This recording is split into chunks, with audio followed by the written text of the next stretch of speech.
Hello, কেমন আছে সবাই? সো আজকে সেই ফাইনালি সেই দিনটা চলেই আসলো। তোমাদেরকে আমি আগের ব্লগেই বলেছিলাম যে আমার কিন্তু ফাইনাল ইয়ারে এক্সাম কিন্তু স্টার্ট হবে। তো এখন ঘড়িতে বাজে হয়তো 12:40 আর আমরা বেরিয়ে পড়লাম ঠিক পরীক্ষার সেন্টারের উদ্দেশ্যে। তো চলো, আর 1 ঘন্টা আগে না মানে একটু তাড়াতাড়ি বেরোলো তাহলে কিন্তু খুব ভালো হয়। আমার মনে আছে গতবার যখন দেশবন্ধুতে সেন্টার হয়েছিল আমাদের পরীক্ষার, তো আমি একটু দেরি করে গেছিলাম বলে একদম পুরো হুটোপুটি লেগেছিলো।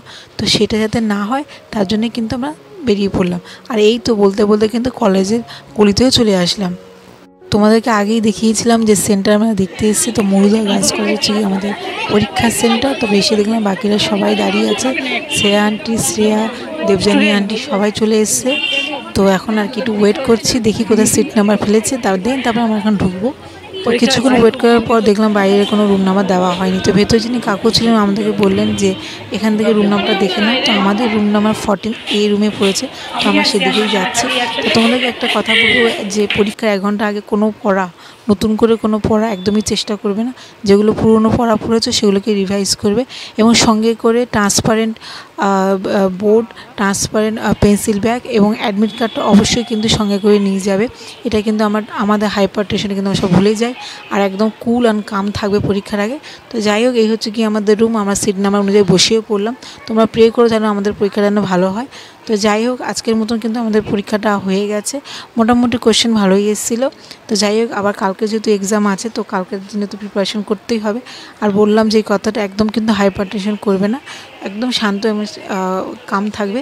তো যাই হোক, চলো এখন বাড়িতে গিয়ে এবার দেখা হচ্ছে। সো আজকের হচ্ছে নেক্সট ডে। তোমাদের কালকে বলেছিলাম যে আজকে আমাদের এক্সাম আছে, আজকে হচ্ছে স্যাটারডে। হ্যাঁ, আজকের আমাদের সেকেন্ড ডে, আবার হবে সেই মানডেতে। দেখো দুজনকে ভালো লাগছে, একজন পড়েছে পিঙ্ক আর একজন পড়েছে ব্লু, আর একজন হেসেই যাচ্ছে। দেখি একটু হাসি মুখটা বলবেন। তোদের সাথে আমাদের কত কষ্ট হচ্ছে সেটা তো বুঝলি না। আমাদের হচ্ছে আর কারণ না, সবারই কষ্ট হচ্ছে। কারেন্ট চলে যাচ্ছে মাঝে মাঝে। হ্যাঁ, সো হাতে যেহেতু সময় আছে, এখন বাজে 9:20। তো আমাদের একটু পরে গেট খুলবে, তখন আমরা ঢুকবো সেন্টারে। কিন্তু যেহেতু আমাদের এখন অনেক সময়, তো আমরা একটুখানি বাগানটা দেখছি। আর এটা কিন্তু একটা SBI ব্যাংক। এখানে কিন্তু মা আর আন্টি বসার জায়গা করেছে। আর কালকের কিন্তু উপরে গেছিলো, উপরে মানে মুদিকিয়া লাইফস্টাইল সেন্টার। আমাদেরকে বলেছে যে পরীক্ষার শেষ দিন আমাদেরকে নিয়ে আসবে। তো তোমাদেরকে দেখাও মুদিকিয়া সেন্টারটা কেমন। তারপরে গেট যেহেতু খুলেছে, তো আমি আর শ্রেয়া চলে আসলাম। এসে আগে প্রথমে মুরলীধর দাদুর সাথে দেখা করলাম। প্রথম দিন যেটা একদমই করা হয়নি। সো রুমে গিয়ে আর কোনো ভিডিও করতে পারিনি, এত টেনশন হচ্ছিলো যে কী কোশ্চেন আসবে। তো মোটামুটি কোশ্চেনটা দেখার পর একটু শান্তি হলো। মানে প্রত্যেকটা স্টুডেন্টের মনের ভেতরে যা হয় সেটাই বললাম আর কি। তো যাই হোক, তারপরে লেখা টাকার পর এখন আমরা চলে আসলাম, নিচে নেমে আসলাম। আমাদের এক্সামটা হয়ে গেছে, আবার মানডেতে এক্সাম আছে। তো এখন আমাদের খুঁজতে হবে যে আমাদের মায়েরা কোথায় দাঁড়িয়ে আছে। তো সেটার জন্য এখন আমরা খোঁজ করছি। তো খোঁজ করতে তো পেলাম মায়েদেরকে।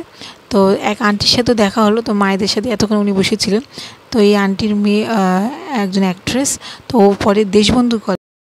তো চলো তানিয়ার সাথে একটু তোমাদেরকে আলাপ করতে, ওকে তো তোমার নিশ্চয়ই চেনো। তো এই হচ্ছে গিয়ে তানিয়া।